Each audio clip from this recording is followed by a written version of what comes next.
जय गुरुदेव गणेश जी। जय गुरु माँ रिद्धि सिद्धि जी। जय माता दी। दोस्तों, आज हम माँ ब्रह्मचारिणी जी की कथा का वर्णन करेंगे। द्वितीय नवरात्रि के दिन माँ ब्रह्मचारिणी जी, जिन्हें हम तपस्चारिणी के नाम से भी जानते हैं, माँ की पूजन होती है। ये द्वितीय दुर्गा मानी जाती हैं नव दुर्गा स्वरूप में से। माँ ब्रह्मचारिणी जी की तपस्या सभी देवी देवताओं से ज़्यादा है। कोई यक्ष, राक्षस, गंधर्व, कुबेर इत्यादि की भी तपस्या माँ के बराबरी पर नहीं है। माँ की तपस्या सबसे ज़्यादा है, तभी वह तपस्चारिणी कहलाती हैं। इनके जैसी कठिन तपस्या आज तक ना किसी ने की है और ना ही कोई भविष्य में कर सकता है। माँ ब्रह्मांड की रचयिता है और अपने भक्तों को सदैव अभय और वर मुद्रा से आशीर्वाद प्रदान करते हैं। तो चलिए दोस्तों, आज हम माँ की कथा की बात करेंगे कि माँ की कथा क्या है और इस कथा को सुनने से सभी मनोकामनाएं पूर्ण होती हैं। माँ की पूजन विधि क्या है और कौन सा मंत्र माँ का हमें जाप करना चाहिए कि जिससे हमारी सभी मनोकामनाएं पूर्ण हो सकें। तो सर्वप्रथम हम श्री गणेश करते हुए माँ ब्रह्मचारिणी जी की कथा को प्रारंभ करेंगे। जय श्री गणेश। जय माँ रिद्धि सिद्धि जी। ओम वक्रतुंड महाकाय सूर्यकोटि समप्रभ निर्विघ्नं कुरु मे देव मम सर्वकार्येषु सर्वदा। दोस्तों, माँ ब्रह्मचारिणी जी माँ पार्वती जी का ही एक स्वरूप है। एक बार माँ को भगवान नारद जी के, जो नारद ऋषि जी हैं, नारद मुनि जी, उनके कहने पर उन्होंने भगवान शिव की आराधना शुरू करी। नारद जी ने उन्हें कहा कि आपको भगवान शिव की आराधना करनी चाहिए और उन्हें पति रूप में प्राप्त करना चाहिए, क्योंकि आपके काबिल तो सिर्फ वही हैं। तो माँ ब्रह्मचारिणी जी ने आराधना भगवान शिव की शुरू करी।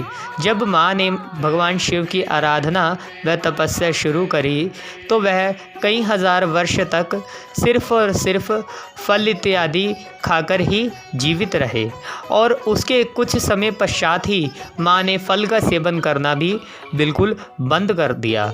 तपस्या के कारण उनका शरीर एकदम सूख चुका था और रंग काला होने लग गया था। माँ की ये तपस्या इस कदर बढ़ चुकी थी कि तीनों लोकों में त्राहिमाम त्राहिमाम मच चुका था। तीनों लोकों में सूर्य भी यहाँ तक अपना तेज माँ ब्रह्मचारिणी जी से ज़्यादा नहीं रख सकता था। सूरज के एक सूरज के समान क्या 100 सूरज जितना तेज माँ ब्रह्मचारिणी में आ चुका था। तो माँ ब्रह्मचारिणी जी की तपस्या को देखकर देवता भी उनकी तारीफ़ करने लग गए और सभी ने माँ की वंदना शुरू कर दी। तब माँ की तपस्या से खुश होकर आकाशवाणी स्वरूप में भगवान ब्रह्मा जी प्रकट हुए और भगवान ब्रह्मा जी ने माँ ब्रह्मचारिणी जी को खुश होकर यह वरदान दिया कि हे देवी, आपकी ये तपस्या इतनी कठिन है कि आज तक ना कभी किसी ने की है और ना ही कभी आने वाले भविष्य में कभी कोई कर सकेगा। मैं आपको ब्रह्मचारिणी नाम प्रदान करता हूँ। ब्रह्मा जी से वरदान पाने के कारण माँ को ब्रह्मचारिणी भी कहा जाता है। माँ स्वयं परम ब्रह्म स्वरूपनी है और भगवान ब्रह्मा जी ने माँ ब्रह्मचारिणी जी को कहा कि आपने भगवान शिव को पति रूप में प्राप्त करने के लिए जो तपस्या करी है वह तपस्या अवश्य ही सफल हुई है। आपको भगवान शिव चंद्रमौली महादेव यानी चंद्रमौली शिव के रूप में आपसे विवाह करेंगे और आप उनकी पत्नी बनेंगे। तो माँ ब्रह्मचारिणी जी को ब्रह्मा जी ने आकाशवाणी स्वरूप में प्रकट होते हुए ये वरदान दिया था।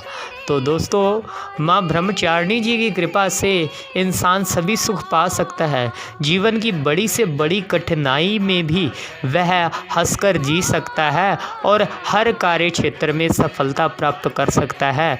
अगर कोई भी तपस्या करना चाहता है, किसी भी देवी देवता की आराधना करना चाहता है, तो अगर वो माँ ब्रह्मचारिणी जी की शरण में जाए तो वह अवश्य ही तपस्या व पूजन पाठ में सफल होता है। माँ ब्रह्मचारिणी जी हमें सब्र व संतोष प्राप्त दान करती है। तो माँ की आराधना करें, माँ की आराधना से सब कुछ संभव है। तो चलिए दोस्तों, अब हम जानेंगे कि माँ ब्रह्मचारिणी जी का ध्यान मंत्र क्या है। तो माँ ब्रह्मचारिणी जी का हाथ जोड़ते हुए ध्यान मंत्र श्रवण करें।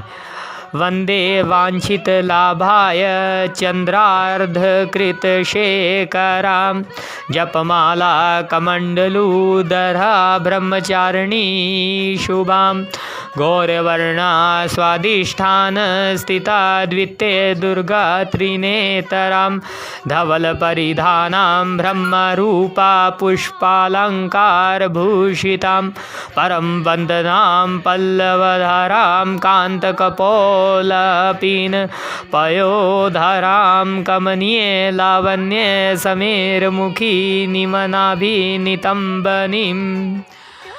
माँ ब्रह्मचारिणी जी का ध्यान इस प्रकार है कि जो अपने एक हाथ में कमंडल और एक हाथ में कर में माला धारण किए हुए हैं, जो श्वेत वस्त्र धारण करते हुए एक तपस्विनी के स्वरूप में, और जिनका गोरा वर्ण है, जिनके बाल लंबे हैं, गोरा वर्ण है, काले केश माँ धारण किए हुए हैं, एकदम अपने चेहरे पर सादगी धारण करते हुए मैं उन ब्रह्मचारिणी माँ का ध्यान करता हूँ या करती हूँ। इस तरह से माँ का ध्यान है, माँ के स्वरूप का वर्णन है। ध्यान मंत्र किसी भी देवी देवता का हो, वह उसकी आराधना व उसके स्वरूप का वर्णन ही होता है। तो दोस्तों, अब बात करेंगे कि माँ ब्रह्मचारिणी जी के किस मंत्र का जाप करना चाहिए। माँ ब्रह्मचारिणी जी का मंत्र सुनिए। ओम ऐं ह्रीं क्लीं ब्रह्मचारिणे नमः। ओम ऐं ह्रीं क्लीं ब्रह्मचारिणे नमः। एक और मंत्र है जिसका आप जाप कर सकते हैं। ह्रीं श्री अंबिकाय नमः। ह्रीं श्री अंबिकाय नमः। ये माँ ब्रह्मचारिणी जी के मंत्र हैं। आप माँ ब्रह्मचारिणी जी के द्वितीय नवरात्रि के दिन अगर व्रत उपवास भी करना चाहते हैं तो आप अवश्य ही कर सकते हैं। अगर आप माँ ब्रह्मचारिणी जी के नाम का 9 व्रत रखना चाहते हैं तो आप वह भी रख सकते हैं। ऐसा ज़रूरी नहीं है कि आप नवरात्रि में ही इनकी आराधना कर सकते हैं। इनकी आराधना मनुष्य कभी भी दिन रात जब मर्जी कर सकता है। ये नव दुर्गा है, सदा विराजमान रहती हैं। तो दोस्तों, आज के लिए बस इतना ही था। वीडियो अगर अच्छी लगी तो वीडियो को करें लाइक, शेयर करें, कमेंट करें और हमारी चैनल महाकाली ज्योतिष को कर लीजिए सब्सक्राइब। जय माता दी।